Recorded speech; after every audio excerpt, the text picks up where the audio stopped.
The Powerpuff Girls were typically a lighthearted trio who acted as the showrunners for one of Cartoon Network's most iconic superhero shows, the Powerpuff Girls. Each episode was filled with the girls facing real-world, childhood problems while simultaneously fighting off massive monsters and saving their beloved city of Townsville. Every now and again, though, the show took a dark turn that I don't think anyone ever expected. For instance, do you remember the episode where the Powerpuff Girls basically broke reality, creating one of the darkest moments in the history of the series? To think, it all started with a clock that was slowly ticking away. The Season 2 episode, Speed Demon, which premiered in June of 2000 on Cartoon Network, featured some pretty big brain ideas for a children's cartoon, including time travel, and one of the girls' biggest and creepiest villains of all time, him. As I said though, it all started with a clock. The episode opened with Buttercup sitting in class at the Pokey Oaks kindergarten, and much like me as a child, she couldn't take her eyes off the clock. She and the rest of the Powerpuff Girls, including the professor, were supposed to go on a vacation that weekend to the Bahamas. So to Buttercup, it seemed like the clock was ticking extra slowly. Miss Keene grabbed the students' attention and continued teaching a math equation that was way too hard for anyone to follow, before she realized that the bell was about to ring. At the sound of the bell, all the students raced past their teacher as she waved them goodbye. All in all, it was a pretty normal, calm start to what would become a hectic afternoon. Outside school, the girls talked about how excited they were about their trip and the time that they would have away from the city. Bubbles even did a killer impression of the mayor before getting ready to fly home. But right as they were about to take off, Buttercup said something that, as a kid, was considered to be fighting words. She called her sisters slowpokes and asked them who wanted to race. Now, do you think they realized that something as small as a race between sisters could lead such drastic changes to their reality? After counting down from 3 to 1, the girls took off, and little did they know, they began spiraling their world into a red-hot existence. The girls picked up a lot of speed during the race, and the world around them became a blurry tunnel as Buttercup went speeding past Blossom and Bubbles shouted, "I told you I'd win." But I doubt she would have said that had she realized where the race put them. As the race ended, the world began to form around the Powerpuff Girls as they stood in front of their house. However, they didn't seem to notice all of the not-so-subtle differences when they returned to normal speed. The world around them was now engulfed in a red sky. Their once pristine-looking home was now in shambles. The girls didn't pay it any mind though, and after Buttercup pulled Bubbles' pigtails, they all flew inside looking for the professor. But they didn't quite find what they were expecting. After heading into the professor's lab, they discovered an elderly man who seemed to be struggling to make something. It was the professor. He suddenly looked very old, and you could tell that he was trying to figure out the right recipe to recreate the Powerpuff Girls. He just couldn't figure it out. The girls tried to get his attention, but to their horrified surprise, once the professor noticed them, he chased them right out of his lab. You see, the professor hadn't seen the girls in quite some time, and at that point believed that they were merely figments of his imagination. After running away from the professor, the Powerpuff Girls went outside. It was then that they finally noticed the red sky and, in the distance, a destroyed city. Townsville seemed like it was nothing but rubble, and the girls couldn't figure out what to do at first. They decided to fly to City Hall, hoping that the mayor could fill them in on what happened. But when they got there, they made another heartbreaking discovery. The only person that the Powerpuff Girls could find was Miss Bellum, and she was not happy to see them.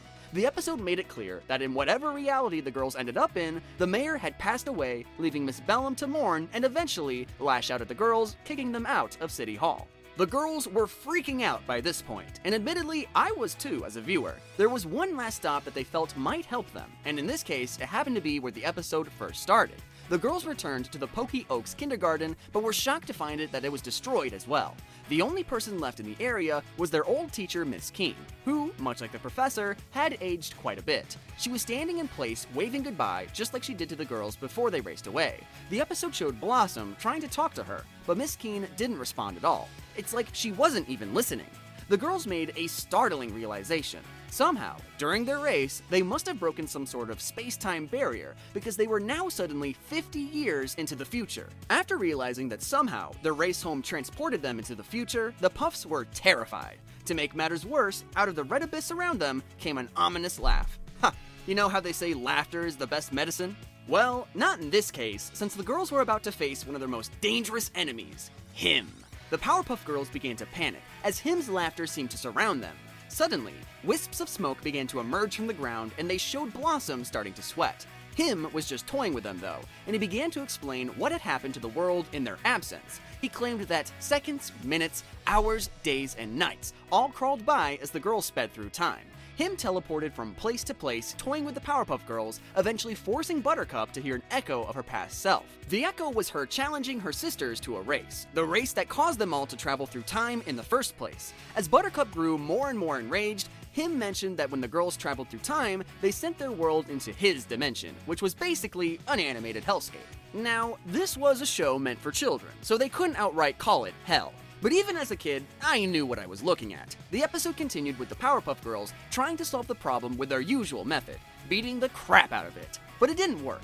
While they seemed to overpower him at one point, the demon quickly turned the tables and began showing the girls various things that happened in their absence. Things like a newspaper headline that revealed the professor being outed as a fraud, and even worse, the mayor's death at the age of 83. The girls continued to fight the monster, but him just continued to overpower them, to the point where he launched himself into the air and transformed into a much bigger and more muscular version of himself. It's at this point that him caused the most damage to the girls, and I don't mean physically. You see, in his giant state, him pointed out that it was their fault for leaving Townsville. The demon then summoned a group of the Powerpuff Girls' old classmates and people from Townsville who began bombarding the girls with harsh words. They called the Powerpuff Girls traitors and claimed that the destruction was all their fault. Just like that, it seemed like him had won. The Powerpuff Girls clearly couldn't defeat him physically, and they just learned that everyone blamed them for the city's destruction. It all seemed hopeless to them. I mean, how could the girls ever fix this mess? Well, it turns out that reversing the damage was as simple as reversing the direction that they were racing it. You see, the episode continued as the Powerpuff Girls were surrounded by townspeople who were chanting about their supposed betrayal, and eventually, they couldn't take it anymore. As a single unit, Blossom, Bubbles, and Buttercup began flying across the planet in the same direction that they came from. Their speed picked up, and sure enough, they managed to crack their way through space and time, landing them back in their original time. Once they reached their time period, the girls crash-landed into a field of grass before coming to the happy realization that they were back in their Townsville. The Powerpuff Girls stopped by all of the places that had been destroyed in the future, where they said hi to their teacher as well as the mayor and Miss Bellum. After that, they quickly rushed home to the professor. They crashed into him and gave him a big hug, before telling him what they just experienced. And much to the professor's surprise, the girls all say that they couldn't go on vacation, even for a weekend. They feared that if they left, him would take over again, and Townsville would descend into chaos. While the episode ended on a sort of lighthearted note, when you think about it, it's a really dark message that could probably apply to most superheroes. Think about it. Even though the Powerpuff Girls were only children, because of how important they are for the safety of Townsville, they'll never be able to leave.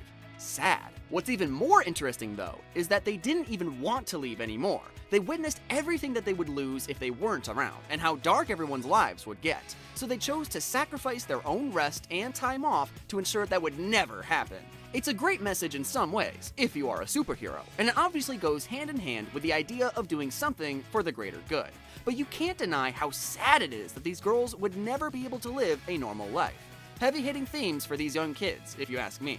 What do you think, though? Would Townsville really fall apart if the Powerpuff Girls left it for a single weekend? Or did him just traumatize them too much into believing that he would just take over the second that they left? Be sure to let me know in the comments below.